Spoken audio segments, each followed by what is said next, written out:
You couldn't dislike Ronald Reagan. You couldn't dislike this individual. His policies, again, were other things. And you can find many things I said on the air which clearly suggest that his policies in one respect or not did not appear to be working, or he had not done this right, or he had flubbed this fact at a news conference, and his staff was always upset about that, and they'd go running around and say what the president meant to say. Well, don't you realize now, actually, this is the way to understand what he was trying to say. I'd ask him many questions at news conferences along with others, and he'd just, give any sort of answer he wanted to. Once I asked him, because the debate on the floor of the Senate was about whether to make Martin Luther King Jr.'s birthday a national holiday. He called on me. I said, Mr. President, Senator Jesse Helms is saying that Martin Luther King Jr. was a communist sympathizer. Do you agree? Well, he said, we'll know in 35 years, won't we? Because that was the length of time before Dr. King's most private papers were going to be made public. Well, he called Coretta King the next day to explain it and say, well, the press misconstrued what I was saying, and all of that. No, we didn't misconstrue anything. He said it. I learned later that his staff said that when they were rehearsing, because very few questions come to presidents that the staff doesn't anticipate, not because we're in collusion, but because if you know what's going on in the world, you want to ask about Iraq, or you want to ask about that, everybody knows that. They'd tried that, some variation of the question, and he'd cracked what they thought was a joke. Oh, he's just joking. How about 35 years? He'll never say that publicly. That's not PC.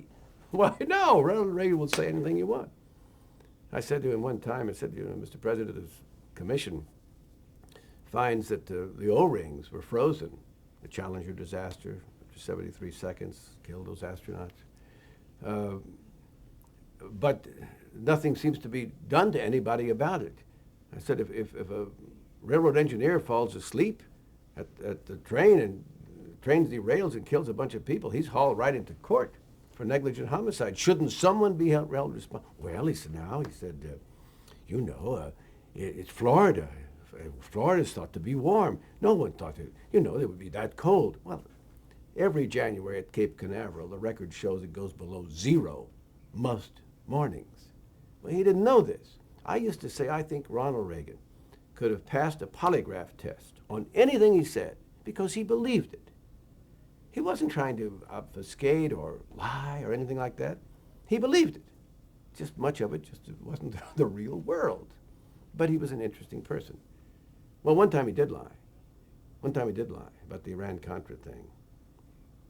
Once in the Roosevelt room, the same room where Bill Clinton, I was present when Bill Clinton wagged his finger and said, now, I had no sexual relationship with that woman, Ms. Lewinsky.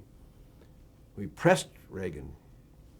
Is it true you sell arms for us? He said, well, the story has no foundation whatsoever. Now, later he had to acknowledge on the 6th of March of the next year that, yes, he had sold arms for hostages to Iran. All presidents, when they get in trouble, all people, when they get in trouble, their first instinct is to cover it up.